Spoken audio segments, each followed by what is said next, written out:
Positive property news. Let's have a look. Hello everyone, Florian here and welcome to another episode of HeiseSays.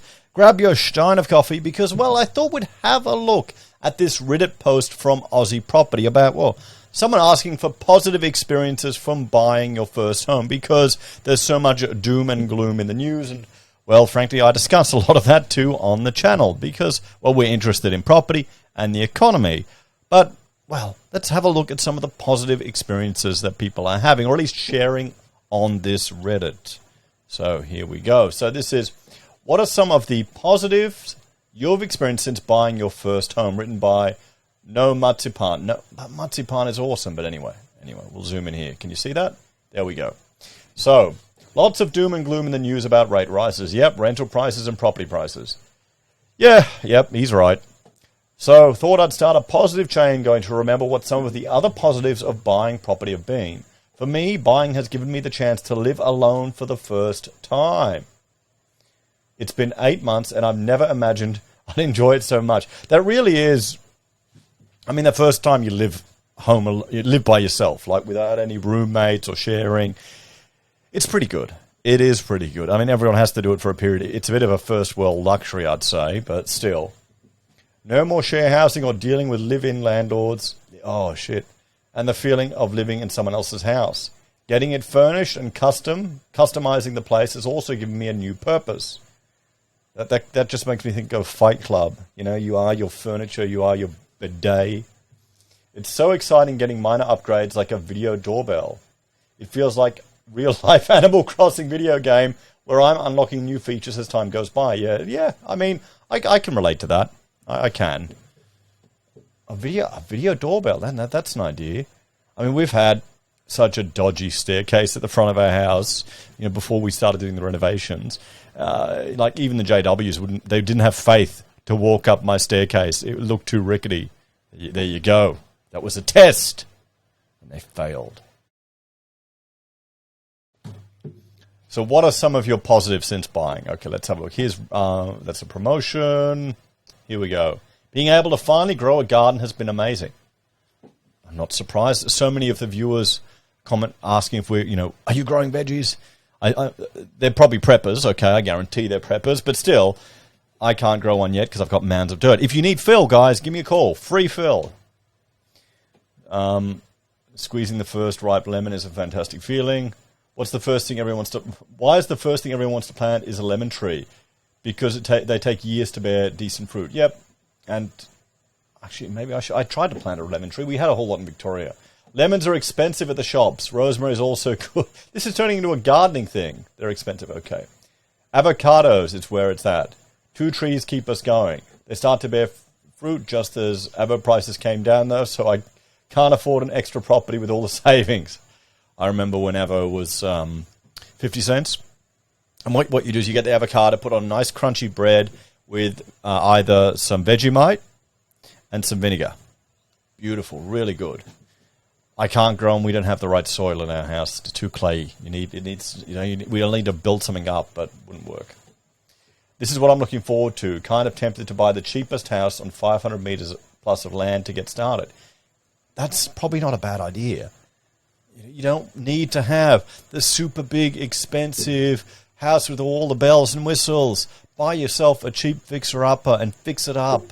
Don't go into huge debt. I was talking to Rachel this morning, and she was throwing the scenario at me. You know, if we played the lotto and won $1 million, what would actually change in our life? And we were thinking about it, and I'm going, well, not really that much. I mean, I'd probably buy a bobcat to make it easier to dig some stuff, but it's not like I wouldn't be doing all the building ourselves still on our house. We wouldn't move.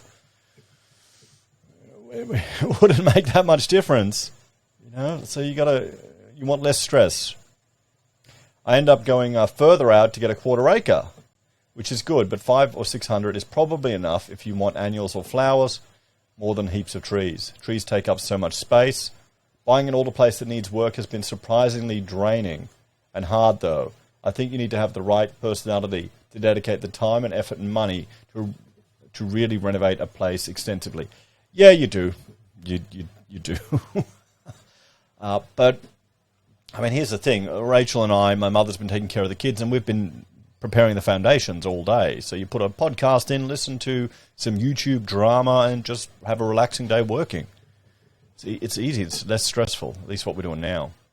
We're considering putting an offer on a place that is like what you've described. Decent bit of land with an older house that needs a fair bit of work. Inspected it today, and it's in worse condition than we thought it would be.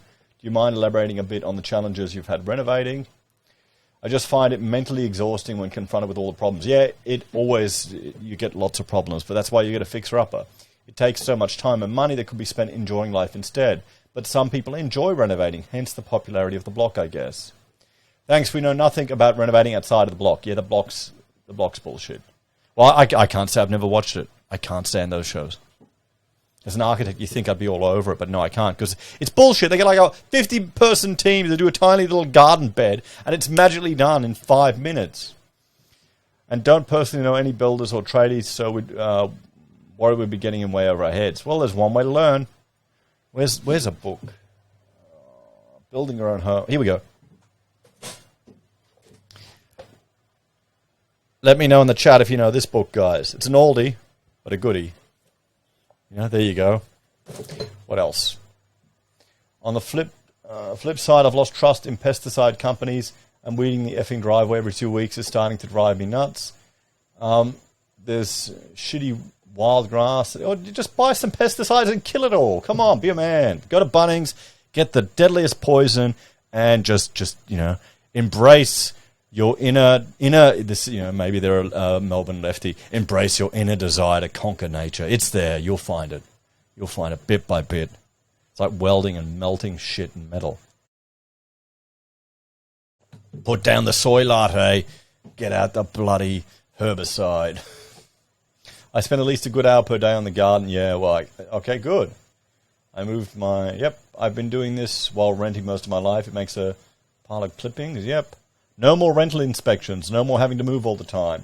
Freedom to paint, make upgrades without feeling like a waste of money. Yeah, we had one guy. When we were renting in Kangaroo Point, the neighbour next door rented out the property. They moved out and they were renting it out. They rented it out to this hippie dude who made a deal that he could paint the property any colour he wanted. So he voluntarily wanted to paint someone else's house.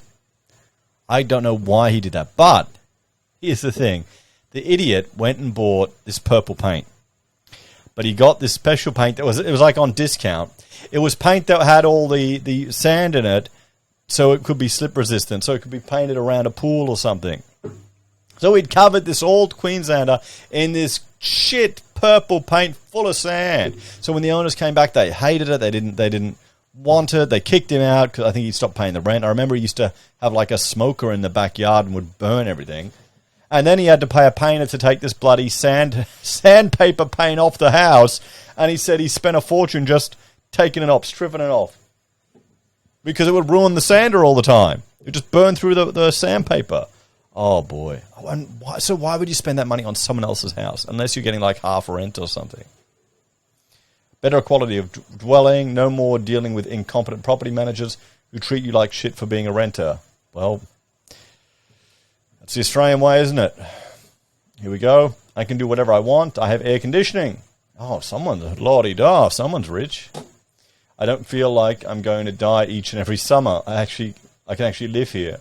I can have PowerPoints wherever I like. I can make cheap little upgrades that improve life. Ripping up carpet and polishing floorboards cost the same as a rental carpet clean. Rental places always have mank carpet. I've cleaned floors. Life is effing amazing, not dealing with stupid real estate agents. I have a bathroom that doesn't have mushrooms popping out of the rot. Anyway, I'm off to rip up some ugly plants and plant whatever the heck I damn well please. First time you bump into a wall and then realize it won't impact your bond is a very liberating feeling. Until you go to Bunnings to learn how to repair plaster. Here we go, Hashkent. Having a mortgage which is less than rent per week. Hopefully still, for the time being, although rents are going up.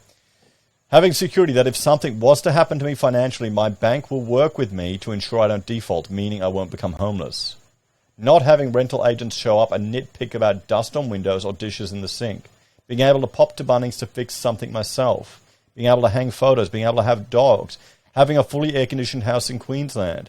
Well, I mean, they're going to enjoy this, but guys, you got to stop voting for these leftist idiots that want to implement all these environmental restrictions on your lives, because then they'll stop you having air conditioning. Being able to install solar panels to lower my energy costs. Well, then, okay, there you go. That makes sense if you've got air conditioning. Being able to change the color of walls. Being able to do whatever the F I want in my house. Write all of these myself, especially point 2, what's 2, having security. Does that seem a bit naive, guys? I guess the precedent has now been set that the banks will work with you, but bloody hell, I wouldn't trust them. I mean, would you depend on that? I wouldn't. I'd rather have an emergency fund. I've got no idea who this guy is, or this Sunflower Daisy. I mean, should we be worried that people are thinking that? You guys let me know. I can understand why people think the banks will work something out with you. But, the last few years were not normal. What if we go back to normal? The nitpicking was so confusing, like their job is maintenance. They're so incompetent, they have no idea what the property maintenance is. Hang on, we'll keep going. Thai food one. We have the place that is ours now, and we can do what we want with a garden to grow food and space for the dog. No longer reliant on a landlord or whatever their plans are with the property, selling, repairing, requests, etc. It feels like a more secure place, i.e. we aren't concerned by rates or valuations, as we are financially stable and gainfully employed enough to not get into mortgage distress. And we aren't planning on moving within the next decade. Yeah, now I think there are going to be a lot of people like that. When we see all the articles of rates going up, and when we look at the interest rates going up, and all the doom and gloom and the concerns about mortgage stress, there are going to be a lot of people that are probably doing it better financially now, owning a house, even with rates going up. It'll probably still be comparable to what they were paying in rent. And now they're not scraping together a bucket load of money just to get a deposit. I bought in Adelaide. My property is still going up in value. Been there 2 years now. I also got out of the rental market just in time to avoid being completely effed. I also decided to buy something a bit cheaper. I could pay off quickly, which means I'm not stressing out much about interest rate hikes. I still don't love them, but I only need to service a $300K loan and will survive that when I'm off my fixed period in 3 years. $300K, I mean, that's smart. $300K is, you can manage that. I also fixed at 1.9% until January 2026. Good work. Good work. They did it well. They did really well. None of these wins were planned on my part. It was just pure unadulterated luck. And let's be real. In this day and age, the luck could easily turn around. Yes. I mean, isn't that all property, guys? It's all just luck. Be honest. So, no more 6 monthly inspections, no more having to put up with dodgy fixes by the landlord's unqualified handyman. Being able to start buying nice pieces of permanent furniture that you really like instead of temporary pieces that get more and more damaged as you move from place to place. No more anxiety about end of lease and wondering if you'll be able to sign on for another year or you'll have to move. Being able to put time and effort into a garden and grow things you actually like. Being able to hang art without permission. Being able to have a pet without permission. Never having to deal with another incompetent real estate agent who ignores all requests for fixes and repairs and who thinks having a backyard full of raw sewage is not urgent. And having no air conditioner in 40-degree heat with a newborn is not urgent, and being treated like crap because you rent the house that gives them a job. There you go. Air conditioning is the main reason I think our rental system needs overhaul. Why are rentals so damn hot? Because they don't want to spend money on air conditioning. There's never enough tree shade. Yeah, because they cut down all the trees to squeeze the houses together. What else? So, to have just something that's mine and no one is allowed to enter it with 24 hours notice if I don't want them to. Getting to curate the way I want my house for the next decade to look and have dreams of children growing up there. We've bought a house but haven't moved in yet as it has tenants, but I'm really looking forward to not having to be at the mercy of a landlord, being able to get another doggo, not worrying about getting charged for putting a tiny dent in the wall, hanging pictures. Yeah, it seems like a whole lot of stuff here. So guys, there's a bit of positive news. Let's have a bit of a talk about it. What do you reckon? I mean, this is why people want to get in property, guys. Makes sense, doesn't it? I don't fault anyone for getting into a house.